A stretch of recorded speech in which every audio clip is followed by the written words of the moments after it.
4 advanced shoulder pain exercises for Olympic weightlifters.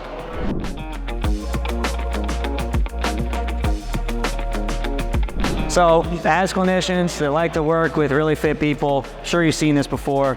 Patient, Olympic weightlifter, goes to see a physical therapist and they don't like it, they have a bad experience. So they go and see you because they know you like to work with Olympic weightlifters and understand the sport. And they ask what they were doing in PT and they're like, well, I got this, and I turned and I got this, and I did this, right? And I love those exercises. Those are great. They're not gonna take you from my shoulder hurts to 400-pound clean and jerk, right? We need to have a bunch of progressions between beginner up to advanced. So in this video, I want to go over 4 of my favorite exercises to help to bridge that gap between beginner to Olympic weightlifting. Before we go nuts with really fun rehab exercises, if you have someone who's highly irritated, you probably have to start with the good old basics: sideline X rotation, scaption. Very boring, but very important. And guys, I have a video on my favorite beginner exercise for rotator cuff related pain. I'm gonna leave a link in the description so you guys can check that baby out. So one of the very unique demands of a snatch in particular, and this also goes to the jerk as well, is that utilizing your lower body to produce force and then catching full weight overhead. Let's go ahead and perform a snatch for me here. Very good, and then come right back up again.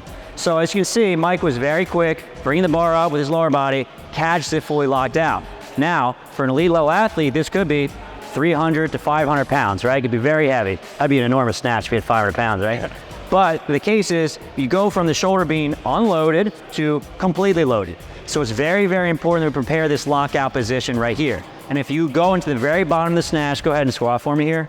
The shoulder needs a lot of flexibility. So we're fully overhead, but as the head comes through and the torso inclines more, we actually need more abduction. So you really have to strengthen this extreme range of motion before we start throwing weights overhead. So one of the first exercises I love to prepare this catch position overhead is going to be a jerk recovery, right? This maybe isn't a true jerk recovery because we're gonna go a little wider into our snatch grip. We're also gonna start very, very simple. So we're gonna set up the barbell on some pins here, right? And then from here, you're gonna have your athlete stand directly underneath of the barbell, maintain a snatch grip, or if you're trying to train for the jerk, you can go a little bit tighter with your grip.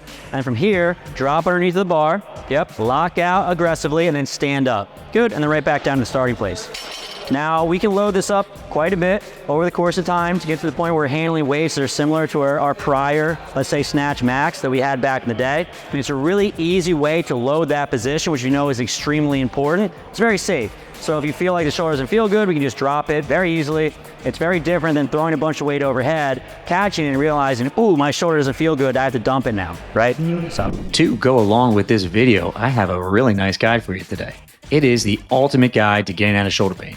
We go over 5 keys to learn so you can get your patients out of pain and back in the gym. Number 1, we'll teach you the basics about shoulder pain in the gym. Number 2, we'll go over modifying lifestyle and training so we stop irritating the joint and allow it to rehab. Number 3, we go over identifying and correcting mobility limitations that may be continually irritating the shoulder when you're training in the gym. Number 4, we go over correcting technique issues in the overhead press as well as the Olympic lifts. Number 5, I'll teach you how to gradually load the shoulder through a progressively more challenging strength program. This guide is 100% free. I'm gonna leave a link in the description in the show notes. Go ahead and click on that. Download it now. Exercise number 2 is going to be a dumbbell or a kettlebell windmill. So in order to do this movement, let's have you bring this weight fully overhead, try to lock this thing out, and then Mike's left side hand is going to go on his thigh. He's going to hinge to the side and reach down with his hand, going down towards his toe. The entire time he's looking up at the dumbbell and he's keeping his arm locked out, and the hand should be over the shoulder the entire time. Right back up again. Yep, you can take a breather for now. If you think about when folks snatch, they need to have stability at the very end ranges of motion. Doing a kettlebell windmill does that. I also think that this movement provides a little bit of insurance. So oftentimes when you snatch, you don't catch the barbell in the exact right place. Maybe catch it forward, over your head, back a little bit. If you've been doing a whole bunch of kettlebell windmills, we're preparing all those positions very thoroughly. So when we get back to snatching, probably not gonna look perfect. We're ready for those reps that don't look so well.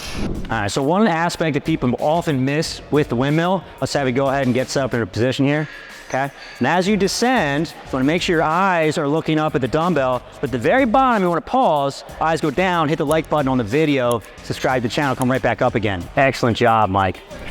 All right, so exercise number 3 is going to be a Viking press, right? So if you're an Olympic weightlifter, at some point you have to get back to some form of overhead press, right? If you have a really irritated shoulder, strict military or strict dumbbell overhead might not feel great. One of the things that a lot of Olympic weightlifting athletes tell me is that when they have shoulder pain, they can actually still jerk, they can get the weight overhead, they can't control the weight back down into the rack position. It hurts way too much. So usually they'll end up doing a single, dropping it, cleaning again, going over and over again. Obviously this is not ideal, right? So we need to restore the ability of the shoulder to handle weights from overhead back to here, okay? Restore the press. Now, one of the reasons I really like a Viking press, let's go ahead and have you pick this up right here. And if you don't have access to a Viking press, maybe you do an incline dumbbell press or something along those lines, is that when we finish pressing out, so go ahead and press for me, we're on an angle. So we're not directly overhead with our press, we're actually out here a little bit on an angle. And for folks that have irritated shoulders, usually that feels pretty good, right? Let's have it come back down again.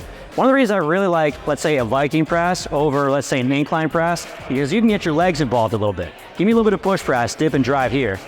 Yep, which is obviously a little bit closer to what you need for a jerk. And eventually you actually can do a jerk with this if you want. So go ahead and dip, give me a jerk here. Boom, step right back up. So it's a little bit of a more shoulder-friendly variation of a push press or a push jerk. So a nice transition exercise for your athletes. Exercise number 4, dumbbell push press with a slow lower. Let's go ahead and bring those dumbbells up in your rack position. Give me a push press here and a slow lower back into the front rack position. And then go ahead again, let's do 2 more. Slow, slow, slow, slow, slow. And then 1 more, pressing and slow on the way back down. And take a breather. So I just said a lot of athletes have a hard time controlling barbells overhead. Doing a dumbbell push press is nice for a variety of reasons. For one, it's going to be a little bit less weight than using a barbell. And this is because dumbbells are inherently a little less stable. So it drops the weight a little bit, and folks tend to feel a little bit better with dumbbells versus barbells, right? The other piece is that we're working on that slow eccentric portion. And most folks can't handle dropping a heavy barbell from here to here. So if we work on this, we strengthen that range on the way down, and over the course of time, we can work our way back to barbells and more weights. All right, so there's some great rehab exercises to get you from beginning rehab to more advanced rehab. Another thing that helps a ton with these athletes is a nice, thorough warm-up. When folks have pain in the gym, doing their favorite thing, lifting, can't do it, extremely frustrating. You can give them a well-rounded warm-up. This does 2 things. For one, reduces the pain that they're gonna have during their training session, makes them feel like an athlete again, and they can do some harder stuff, which is great. And 2, the warm-up by itself, if done properly, will help to rehab the shoulder. So I have a video for you in the corner to show you how to do just that. Go ahead and click on that link, and I'll see you in that video.